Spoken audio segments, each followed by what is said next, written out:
Hi everyone, see this problem. ఒక వ్యక్తి తీసుకున్న అప్పు ప్రతి 5 సంవత్సరాలకు రెట్టింపు అగును, అయినా వడ్డీ రేట్ ఎంత అని అడుగుతున్నాడు. ఈ టైప్ సమ్ని 2 విధాలుగా చేయొచ్చు. ఫస్ట్ చూద్దాం.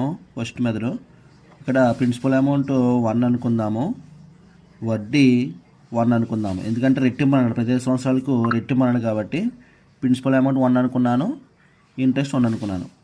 ఫార్ములా ఏంటి? I is equal to PTR by 100. I is equal to PTR by 100.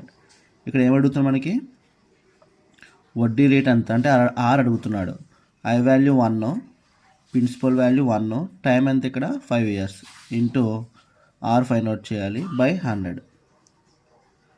ఇక్కడ 5 అని 100 డివైడ్ చేస్తుంది. 5 1s are 5 20s are 20 ఇక్కడ డివైడ్ చేస్తుంది, పక్కకి వెళ్తే మల్టిప్లై చేస్తుంది. So 20 into 1 20. So R is equal to ఎంత?